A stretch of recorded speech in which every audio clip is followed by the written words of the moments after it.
tercera sesión del Festival de Novela Negra en su segunda edición. Y bienvenido, Domingo Villar. Muchas gracias. Bienvenido también a todos los participantes de nuestro club de novela negra, de la librería Taiga, a los usuarios de la biblioteca, a los seguidores de Domingo y demás oyentes. Tengo que agradecer a Joaquín, al ideólogo de este certamen. Tengo que agradecerle que me haya proporcionado el placer de conocer de tú a tú, cara a cara, mano a mano, a Domingo. Y a un autor tan consagrado, porque en novela negra, pues, por lo menos en el club de lectura y los que somos aficionados a este género, sí que lo conocemos. A la directora de la biblioteca, a Carmen, que siempre nos abre sus brazos, y a la librería Taiga. A mí todos me conocéis, o casi todos me conocéis. Para si hay alguno que no, sabéis que soy Maite González Mozos. He tenido el placer de presentar aquí en esta mesa 2 libros. Y tengo un recuerdo que voy a poner, porque recuerdo que en este lugar también se me dio un pequeño premio de tinta negra y me lo dio, que en paz descanse, Juan Sánchez. Y es el mayor recuerdo que tengo de esta mesa. Bueno, en la vida, como en el mar, la más apacible de las superficies puede ocultar un fondo oscuro de devastadoras corrientes. Eso, me ha gustado esa frase, que la publicó El País y que creo que refleja muy bien esta novela que venimos a presentar, El último barco.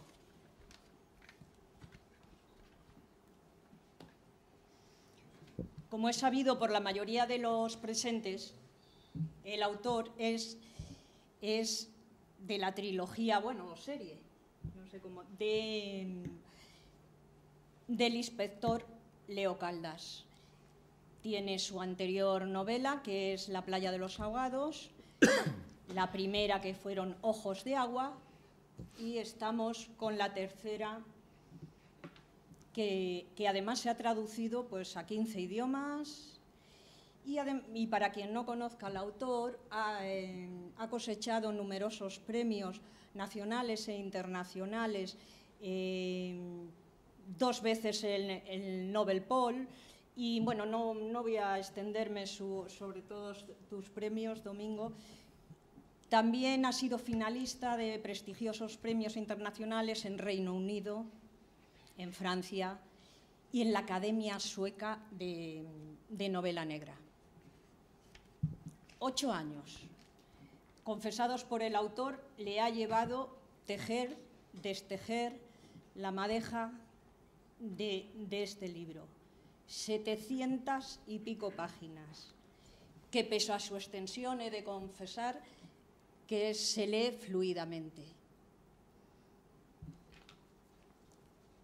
Narra la historia de una desaparición, como siempre en Vigo, su ciudad natal.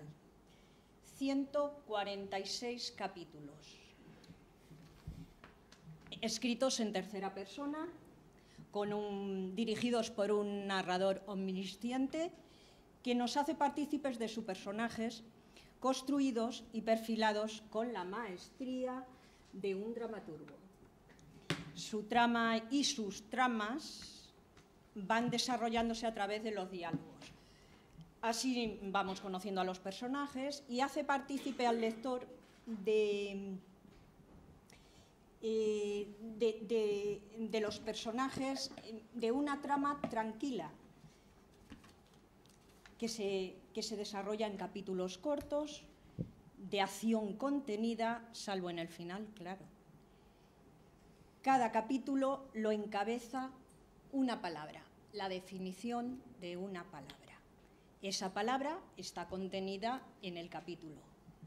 146 capítulos, como he dicho, en los que Domingo nos mete en la cabeza del inspector Leo Caldas, en sus elucubraciones, en sus decepciones, en cada inculpación, en sus pesquisas, en sus intuiciones y en sus bajones, en sus depresiones. Al unísono con él vamos agotando hasta la resolución del caso, agotándonos como él. Me recuerda un poco, bueno, pues es el canon de Pepe Caravaggio, en fin. El primer capítulo es Nido, y en él las imágenes narradas son tan hermosas y concisas que me han hecho recordar algunas escenas de Visconti. La escena queda como pozo en el lector y no la vuelves a retomar hasta la página 578, en el capítulo Fuerte. No es que sea fuerte ese capítulo, sino que es el título de ese capítulo, Fuerte. Nos dejas, Domingo, a los lectores tan perdidos desde el capítulo 1 hasta la página 578, como al mismo inspector, en un laberinto, con muchos misterios y con una intriga apasionante. Domingo, ¿fue mi impresión o a partir de este capítulo transcurre la novela a un ritmo más veloz? Bueno, buenas tardes y mil gracias, Maite, por la introducción tan generosa. Y muchas gracias a la biblioteca, a la librería y a Mazapán Noir por traerme hasta aquí. Bueno, El último barco es una novela que en realidad son dos. Hay una búsqueda de una persona desaparecida durante casi 500 páginas y luego hay una búsqueda de un culpable.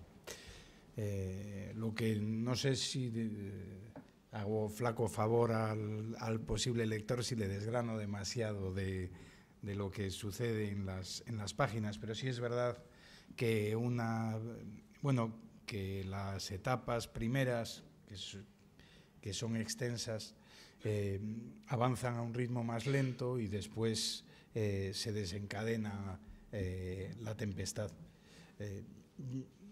A mí,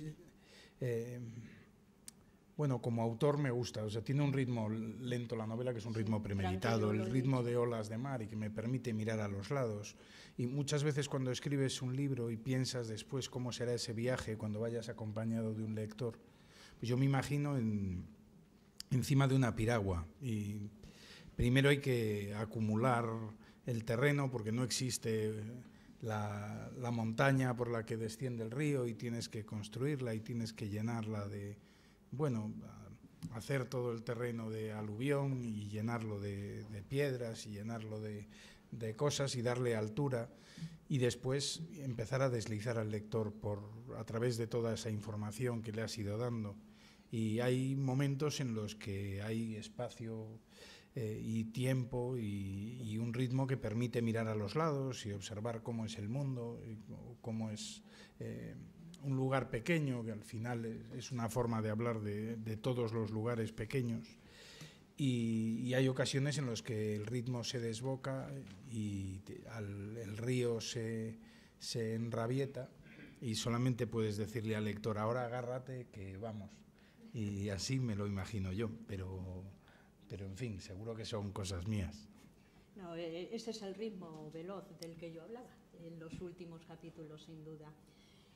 Domingo, una pregunta que desde que cogí el libro, el que el libro sea tan extenso, ¿puede darnos a entender que a Leo Caldas no le quedan más aventuras?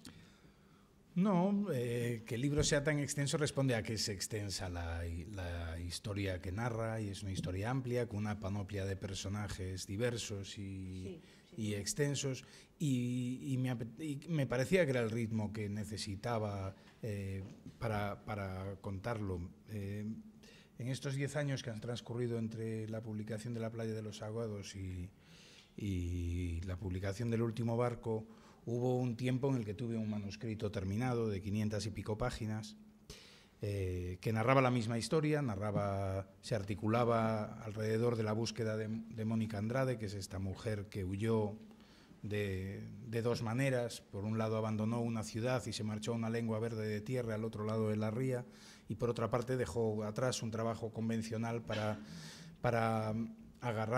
sujetar la mano que le tendía su profesor de cerámica y ayudarle como profesor auxiliar, haciendo de su vocación su oficio. Y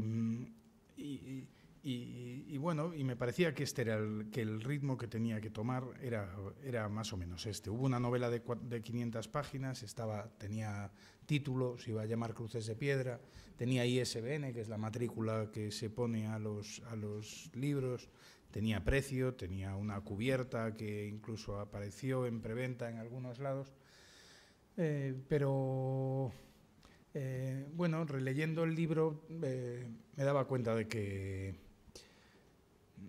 no estaba como yo creía que tenía que estar. El último barco narra, bueno, la peripecia tiene lugar en buena parte en una escuela de artes y oficios en el centro de Vigo, que es un lugar maravilloso donde de manera gratuita se enseña a vivir otra vida y se da una oportunidad a gente que cree o que entiende que hay espacios para la reflexión y que los oficios artísticos todavía tienen cabida y que se puede hacer las cosas de una manera plácida y que existe otra vida. Los alumnos que acuden a las escuelas de artes y oficios generalmente no son demasiado jóvenes y es gente en busca de apagar una luz que no deja de alumbrar en su cabeza y que no deja de decirles que tienen una vida pero que podían tener otra y que los años pasan y que a lo mejor puede haber una oportunidad.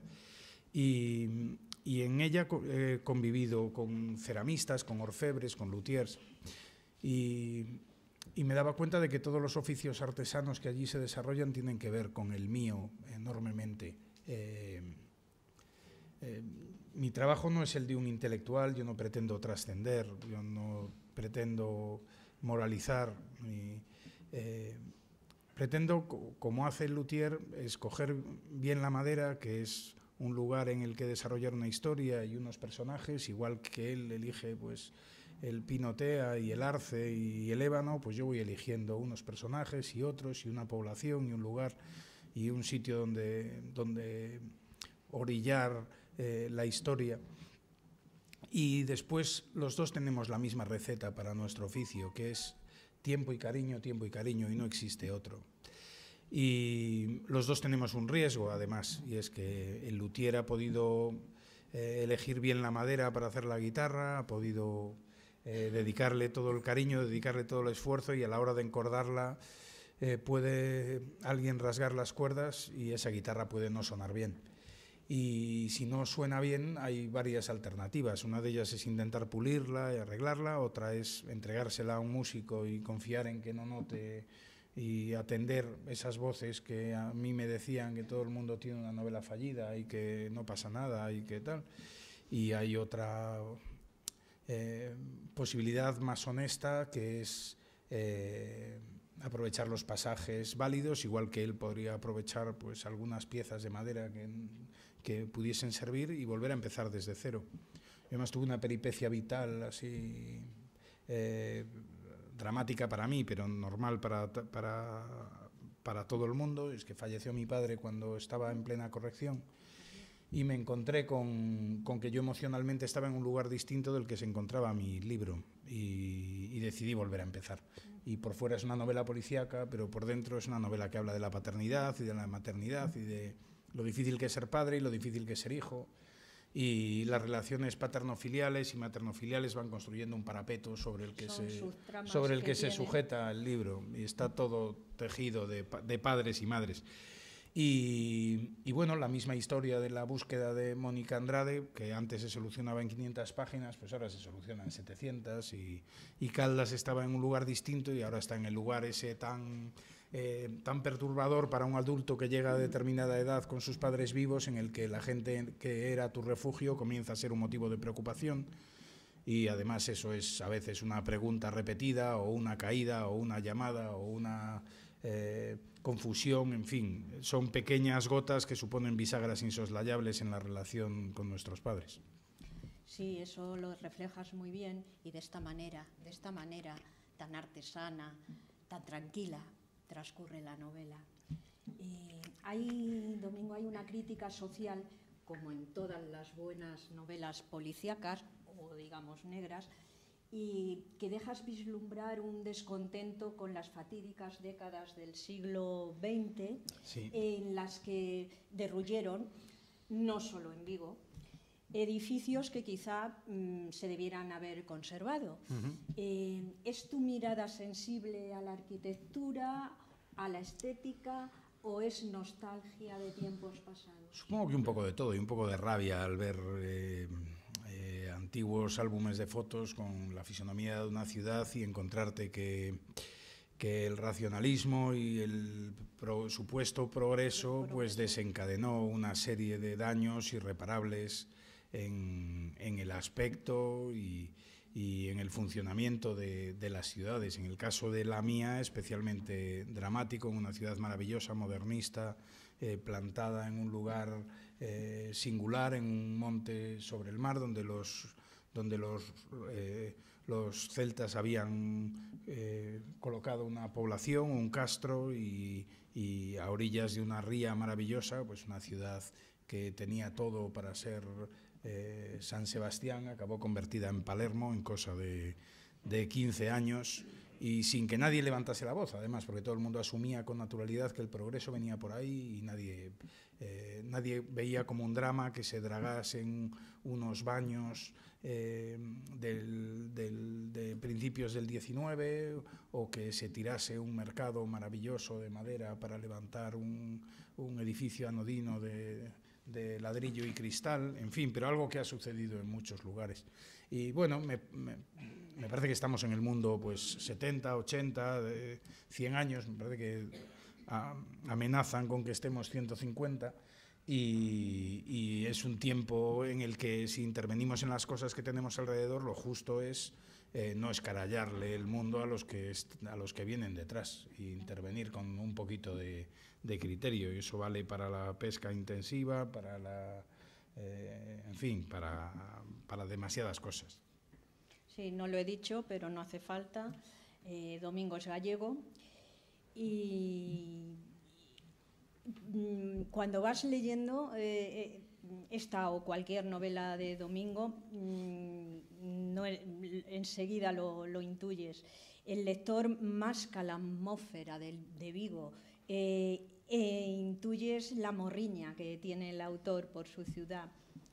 Dice: en la orilla de la ciudad de Vigo, que parece tendida como un animal dormido al borde del agua.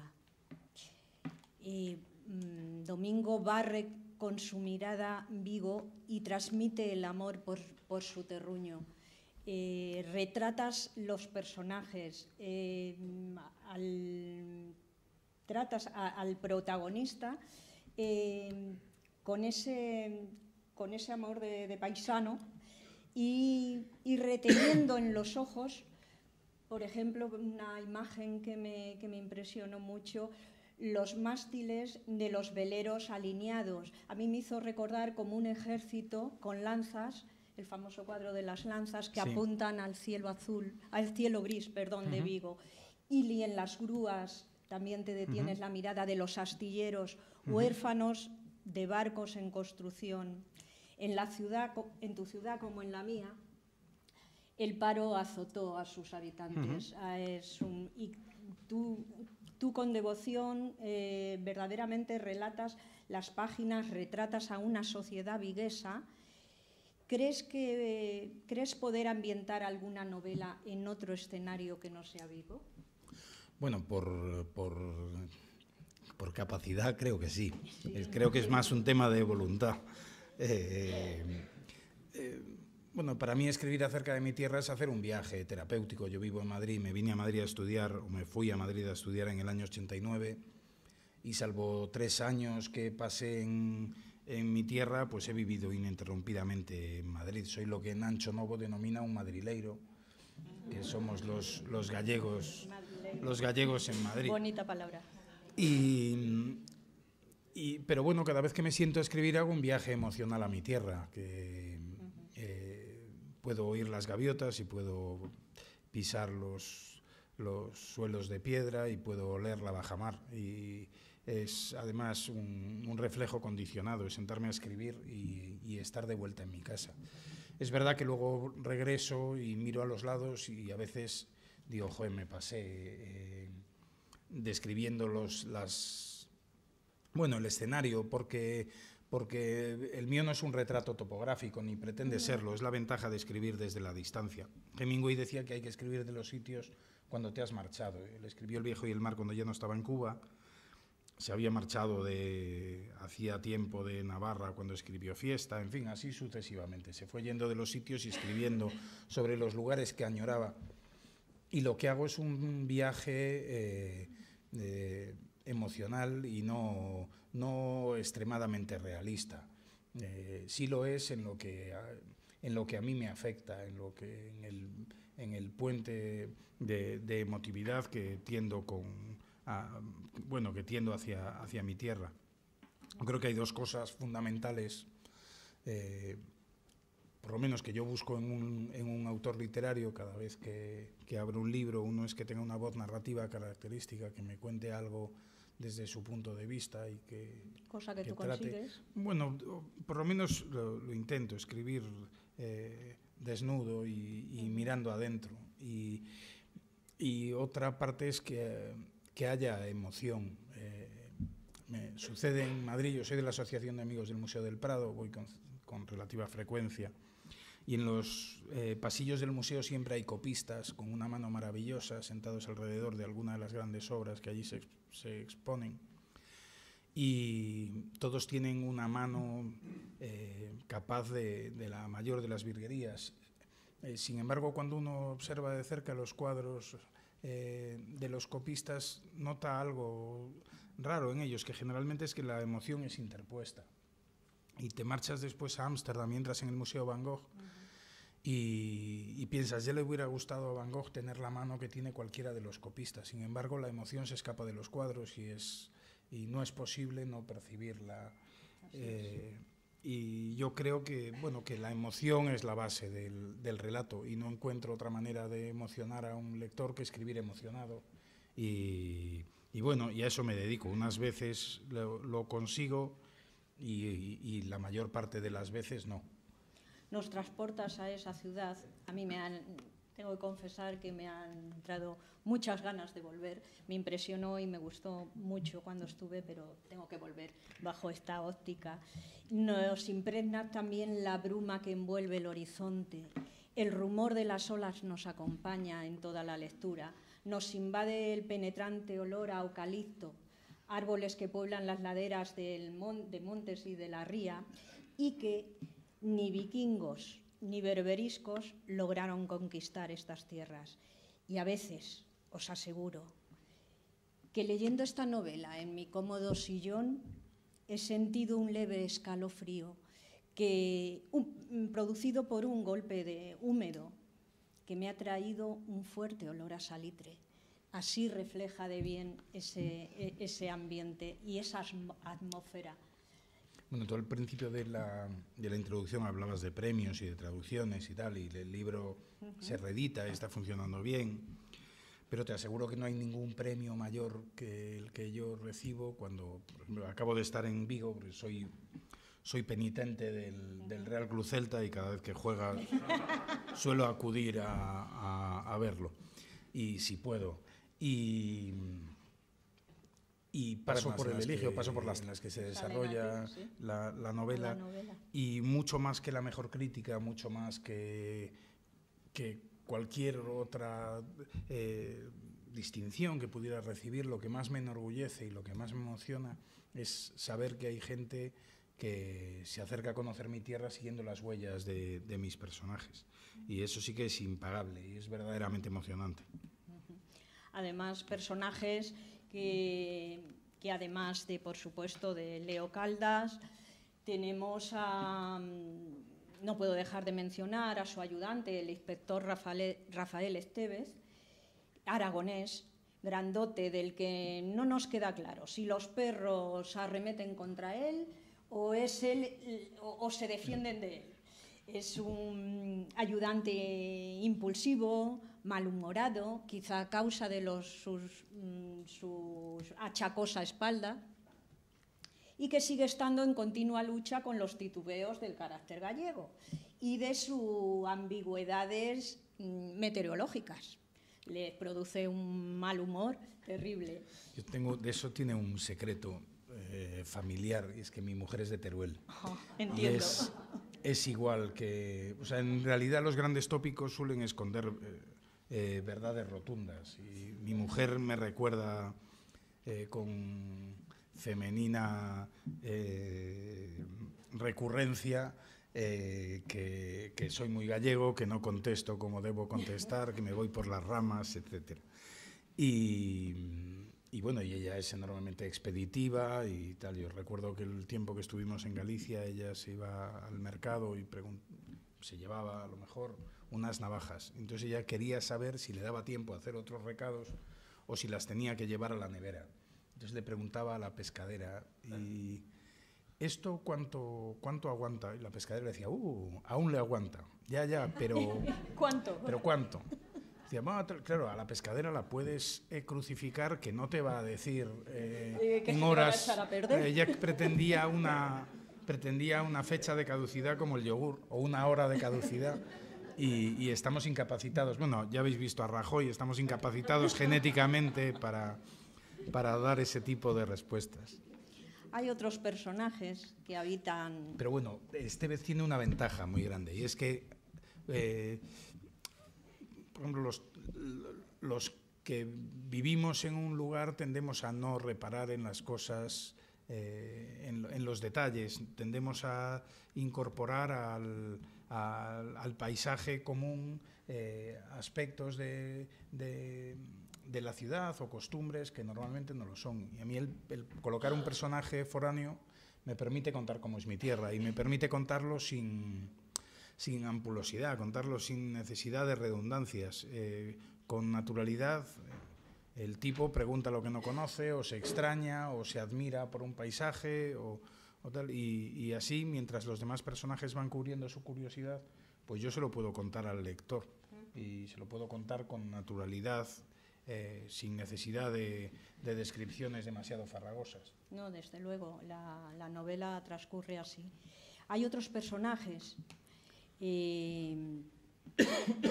hay otros personajes como Camilo, el trastornado, el vagabundo que sabe latín o que por lo menos nos ilustra con frases en latín, un viejo pescador amante de los jilgueros que lo vemos continuamente en la lejanía.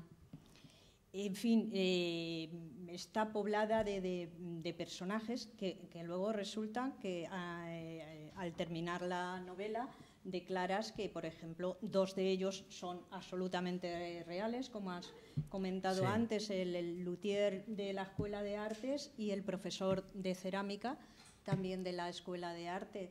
Aparte de esos dos que están basados en personas reales con los que tú has tratado, supongo que hay muchas más realidades, o sea, la ficción y la realidad, distintas caras. Pero... Sí, acaban un poco imbricadas unas cosas y otras. A mí me gusta jugar con esos... Bueno, me gustan esos juegos de espejo en lo que no sabes realmente lo que estás viendo o dónde lo estás viendo, y me gusta colocar a los personajes en una ciudad real, en un escenario real. Tenemos amigos comunes, algunos, como tardo en escribir, algunos se me han muerto, pero bueno, los conserva Caldas como amigo. Y sí, para esta novela, algunos de los profesores de la Escuela de Artes y Oficios, que eran personajes tan literarios que me daba pena tener que tirar de imaginación para construir unos distintos, pues fueron tan audaces y tan generosos como para permitirme escribir lo que quisiera, sabiendo que escribía novelas de crímenes y sin ninguna restricción, y y con toda la generosidad. Poniendo su nombre y apellidos. Poniendo su nombre y apellidos. Tuve, sí, mis editores en gallego. Yo escribo en gallego y en castellano. Sí, voy sí, escribiendo en las dos lenguas. Y vas traduciendo. Sí, yo no soy capaz de escribir cosas demasiado extensas, aunque parezca una butada habiendo escrito un libro de 700 y pico páginas. No soy capaz, si me enfrento a un texto o si sé que tengo que escribir un texto de 20 o 25 páginas o 30, es como si me tiro al mar sin ver la otra orilla. Me abandonan las fuerzas, me ahogo, necesito ver el lugar al que voy, necesito y tener un horizonte próximo, saber que tengo una referencia cercana hacia la que me dirijo. Y escribo la novela articulándola en capítulos pequeños, porque lo escribo como si fueran cuentos, con una introducción, un nudo y un desenlace, y al final del cuento hay una gatera por la que el lector se puede colar hasta el cuento siguiente. Y bueno, y así lo voy haciendo. En castellano y en gallego termino los dos, los leo en voz alta. Mientras vivió mi padre le leía a él, luego he buscado otros... he buscado otros penitentes que quisieran escuchar mis ladrillos de vez en cuando y me parece que es una buena cosa. Los que tenemos dos lenguas pasamos dos veces el texto por el colador y yo tengo una obsesión con que el lector entre con facilidad en la historia y que la literatura no suponga en ningún momento palos en las ruedas de la narración, sino que el lector se pueda deslizar con fluidez y que corran las palabras con buen ritmo. Y el gallego y el castellano al final son primas hermanas y correcciones que me sirven en una lengua luego las incorporo en la otra y viceversa, y así poco a poco, a base de pasar por el colador varias veces, pues se va depurando el texto y se va haciendo más limpio y más líquido. Y por otro lado, la lectura en voz alta, bueno, que yo oí a Paul Auster el año que le dieron el premio Príncipe de Asturias, en su discurso de agradecimiento, contaba que él no sabía por qué estaba escribiendo bien o mal, que difícilmente encontraba una razón, pero que si había una razón, la razón era musical y no conceptual ni literaria. Y me he acordado de eso muchas veces escribiendo, y al leer en voz alta lo que trato es de encontrar esa música, esa armonía interna que tiene que tener el texto, o que yo creo que tiene que tenerlo. Y el gallego tiene una ventaja grande que tiene el español de Canarias, o que tiene el italiano, o que tiene el portugués de Brasil. Y eso es una eufonía maravillosa que te crea la fantasía de estar escribiendo mejor de lo que en realidad lo estás haciendo, pero te anima a seguir adelante. ¿Desde cuándo escribes? Pues escribo, mira, antes de ayer en Vigo me encontré a mi profesor de literatura de segundo de BUP, tercero de BUP y tal, y no le sorprende mi oficio, en mi casa tampoco le sorprende. Escribía siempre y leía y siempre tenía una fantasía a prueba de cualquier cosa, y cuando fui teniendo una edad en la que la fantasía me sonrojaba, pues empecé a canalizarla a través de la literatura, primero con historias pequeñas y luego por degeneración pues acabé haciendo libros, y recuerdo que leyendo a mis mayores, bueno, leyendo a Banville, o leyendo a Camilleri, o leyendo a Mankell, me daba cuenta de que, o a Chandler, me daba cuenta de que se podía escribir literatura de verdad desde el género, que ya no estábamos en la mazmorra y que se podía contar cualquier cosa con la excusa de un crimen. Y luego hay un tipo que para mí es clave, que es Andrea Camilleri, que es alguien que empieza a escribir con 74 años, cuando parece que estamos condenados a ir al parque a dar de comer a las palomas, y él inicia una carrera literaria a esa edad que lo sitúa como el autor más divertido, pero también el más lúcido y también el más valiente. Es el único que se atreve a levantar la voz contra el pizzo, que es el impuesto revolucionario de la mafia siciliana a los comerciantes. y todo sin impostura, con la bueno, con la conciencia de estar haciendo algo desde dentro, de estar cumpliendo un sueño tardío, como el que contaba antes de la gente que se acerca a las escuelas de artes y oficios a estudiar. Y Camilleri te dejaba ver, bueno, él decía, bueno, te dejaba ver que desde un lugar muy pequeñito, como podía ser el sudeste de Sicilia, su Bigatá, se podía hablar de cosas universales y de cosas comunes a todos, siempre que la mirada fuese limpia y fuese real. Y me dio a mí bueno, probablemente leerlo me dio el empujón de pensar, ¿y por qué no voy a contar el mundo desde las poblaciones costeras de Galicia? Y os animo a dejaros atrapar por esta novela policíaca, que sin necesidad de acción trepidante, ni manejos criminales, ni disparos, u otros tópicos como rebuscadas tramas, logra atraparnos dilatadamente. Y ahora, si no tienes nada más, vamos a seguir hablando con ellos porque perdón, llega el tiempo de las preguntas vuestras. Tampoco es obligatorio, ¿eh? Me pasó una vez, estaba en un festival literario en Edimburgo, estaba con dos colegas míos, que uno es un irlandés que se llama John Connolly y otro es un escocés que se llama Ian Rankin. Y estábamos sentados los tres, teníamos una charla en el Festival de Edimburgo, yo no me acuerdo del año, 2010 sería, o 2011 o así. Y se acercó una señora mayor y miró hacia adentro, la sala estaba llena y tal, y nos miró a nosotros y nos dijo, ¿esto qué es? Y entonces John, que es muy amable, le dijo, no, esto es una charla de 3 escritores que cuentan unas cosas y después hay unas preguntas. Y dijo ella, uy, pues a mí si me preguntan no entro. Y se quedó. Creyó que la íbamos a examinar. En fin, por eso no es obligatorio preguntar. Pero un par de preguntas, sí, porque luego hay que firmar. Solo buenas tardes, Domingo.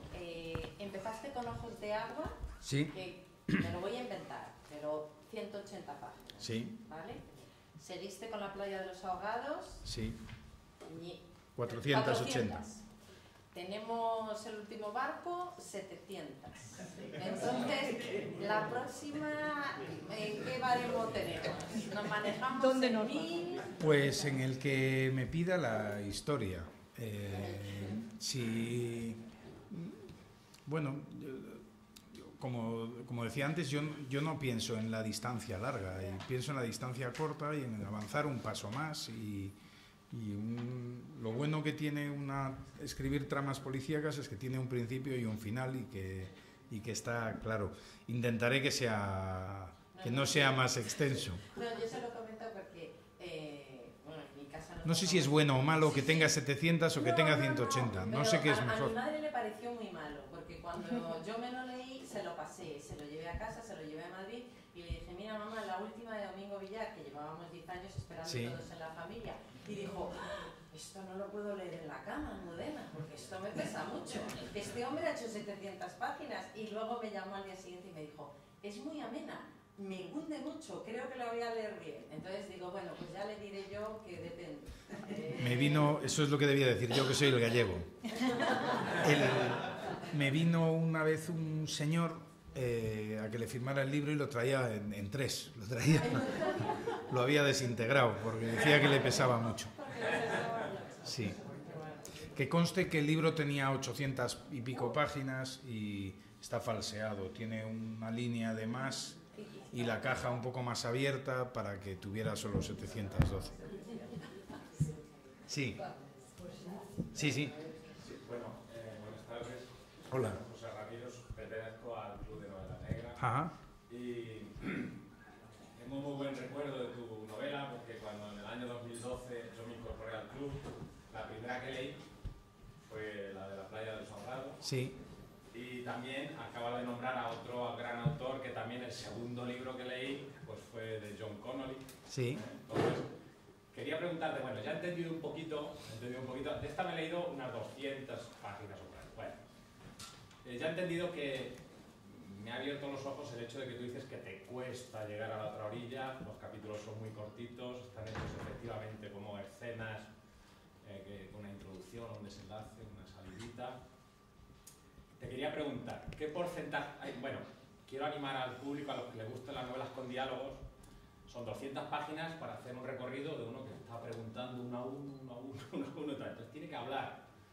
Y habla de una determinada manera. Hacer diálogos en novela es muy difícil. Entonces te quiero preguntar, ¿qué porcentaje hay de gallegosidad? Es decir, ¿qué te dan los genes?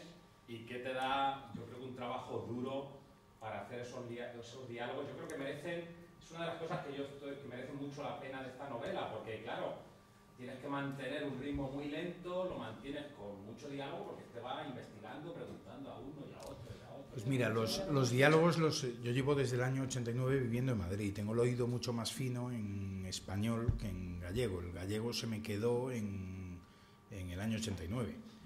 Y todos los diálogos, los diálogos van del castellano al gallego y no del gallego al castellano. No sabría decirte, creo que la clave de las novelas es que resulten verosímiles y que resulten más o menos fluidas. Es verdad que yo no escribo thrillers, en mis libros no hay tiros, ni hay grandes persecuciones, ni nada de eso. Lo que hay es lo que hacemos todos, que es tener una opinión y después buscar la coartada que la sustente. Todos sabemos a quién vamos a votar dentro de unos días y lo que haces es lees los periódicos que apoyan lo que vas a votar o escuchas las radios o ves lo afín, todo lo que te refuerce lo que tú ya sabes que vas a hacer. Y esto es lo que hace también muchas veces la policía. Busca, tiene una hipótesis y busca todo aquello que sustente esa hipótesis, y si esa hipótesis resulta ser incierta, pues ha de volver atrás y volver a enhebrar la aguja y volver a hacer el recorrido otra vez. Y no sé, a mí me gusta mucho dialogar. Me parece una manera natural de contar la historia y me siento cómodo. No me asustan los diálogos. Tengo algún amigo editor que me pasa las novelas para que le corrija los diálogos. Pero quizá no te asuste porque quizá los gallegos... No lo sé. No quiero ceder en eso, pero bueno, hay un componente ahí, o tú lo tienes muy bien trabajado, porque la tendencia es como a veces como a callarse, como a intentar... Has dicho antes otra cosa que también me da luz, que es el tema de que evitas por todos los medios la moralina. Entonces, claro, el diálogo no te está... Bueno, yo trato de no prejuzgar a los personajes, trato de que... como caer ahí. Sí, de que el narrador que hable de todos democráticamente, con naturalidad, que no establezca juicios de valor, que no haya un juicio de valor hacia ningún personaje, y lo que pretendo es que el lector, a medida que los personajes actúan y hablan y se comportan, pues vaya haciéndose su composición de lugar, y que en muchas ocasiones a lo largo de las páginas pues la opinión cambia, como nos pasa tantas veces en la vida, que la opinión que teníamos de alguien se acaba transformando en otra distinta después de un tiempo de más contacto. ¿Alguna otra pregunta? Allí al final.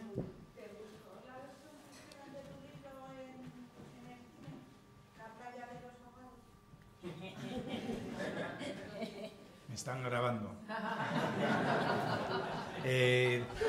Con honestidad, mira, la novela tenía casi 500 páginas y la película tenía una exigencia, y es que encajase en el metraje convencional de una película, que son 90 minutos. Eso implicaba que prácticamente todo se ciñese a la trama policíaca, que yo creo que es lo que peor hago escribiendo mis novelas. O sea que, bueno, las tramas intento que sean sobrias y tal, pero sé que hay gente que lo hace mejor que yo, y si algo tiene valor en mis obras son otro tipo de relaciones, y son novelas más de personajes que de otra cosa. Y por otro lado, cuando haces, bueno, si decimos que vamos a hacerle una foto a Maite y le cortamos este lado de la cara y un brazo y tal, y luego le hacemos una foto y decimos que es Maite, pues estaremos mintiendo, pues no es Maite, es Maite cruzada con Blas de Lezo. Y bueno, y eso pasa cuando se traslada a una película. Y luego sucede otra cosa, y es que yo me puedo quedar a vivir en un capítulo 3 meses o 6 meses o el tiempo que estime necesario hasta que dé el capítulo por bueno. Pero un director de cine no lo puede hacer. Un director de cine tiene una localización contratada y unos actores y unos técnicos y ha de rodar las distintas tomas de un plano ese día y esa mañana o esa tarde. Y después va a volver al laboratorio y va a tener que elegir la toma menos mala de ese plano. Y así, mientras un libro es una sucesión de pasajes que un autor da por bueno, una película es la concatenación de las tomas menos malas de cada plano, que no es exactamente lo mismo. Y a lo mejor quiere volver atrás, piensa que esto no se debía haber hecho de esta manera y tal. Y es difícil bueno, no se puede corregir. En fin, o sea, me encantó, no. Me pareció un horror, tampoco. Lo que me parece es que es muy difícil hacer cine. Me parece dificilísimo que salgan cosas tan buenas como salen, porque es un arte complejísimo. Y además es otra herramienta con otro lenguaje totalmente distinto a la literatura, a lo que nosotros hacemos. Nos da tiempo para una pregunta muy cortita. ¿Había por allí? No, ya no. Bueno, pues no quieren preguntas cortas, quieren más largas y el tiempo lo tenemos ya. Os animo, como he dicho, a dejaros atrapar por esta novela. Y vamos a darle un aplauso. Bueno, muchas gracias.